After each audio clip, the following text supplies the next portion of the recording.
চিনির পরিবর্তে গুড় খেলে কি সত্যিই সুস্থ থাকে শরীর, তা জানবো আজকে আমরা। মানুষের আয়ু ধীরে ধীরে কমিয়ে দেওয়ার জন্য যেসব খাবার দায়ী সেগুলোর মধ্যে অন্যতম হলো চিনি।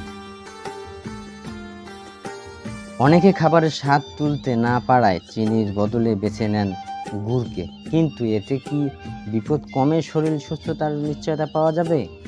এই প্রশ্নের বেশিরভাগ মানুষের মনেই উকি দেয়। আসুন সে বিষয়ে উত্তর খুঁজে নেওয়া যাক আজকের আয়োজনে।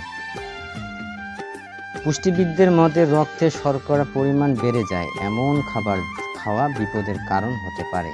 তাই চিনি বা মিষ্টি জাতীয় খাবার খেতে ভীষণ সুস্বাদু হলেও তা এড়িয়ে চলা উচিত।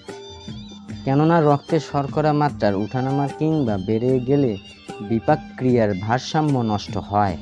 এতে পেটের গোলযোগ, হজমের সমস্যা সহ ডায়াবেটিক্স রোগের আক্রান্ত হওয়ার ঝুঁকি থাকে। তাহলে কি চিনির বদলে গুড় বেছে নেওয়া নিরাপদ? এমন প্রশ্ন মাথায় চলে আসতে পারে। আমেরিকান হেডলাইন থেকে আসুন তার বিস্তারিত তথ্য জেনে নেই।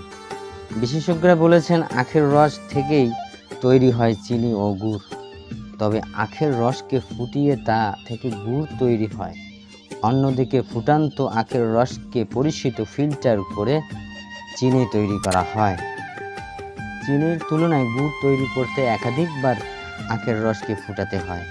এর কারণে পরিশোধিত চিনির তুলনায় গুড়ের প্রচুর পরিমাণ আয়রন, ক্যালসিয়াম, ম্যাগনেসিয়াম, পটাশিয়াম ও ফসফরাস থাকে।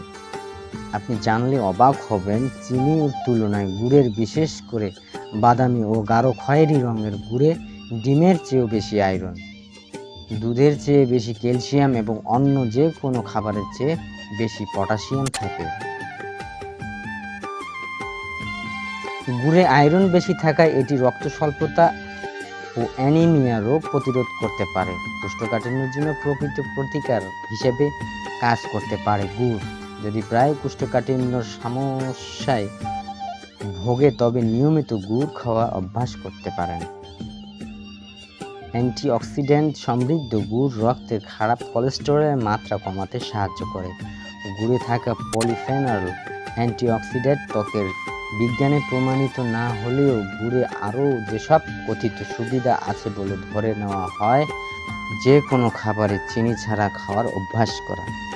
আর গুড় যদি খেতেই হয় তবে দিনে 50 গ্রামের বেশি না।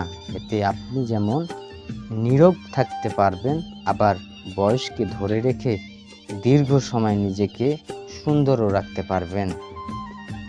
আগামীতে জানবো আরও অনেক নতুন কিছু।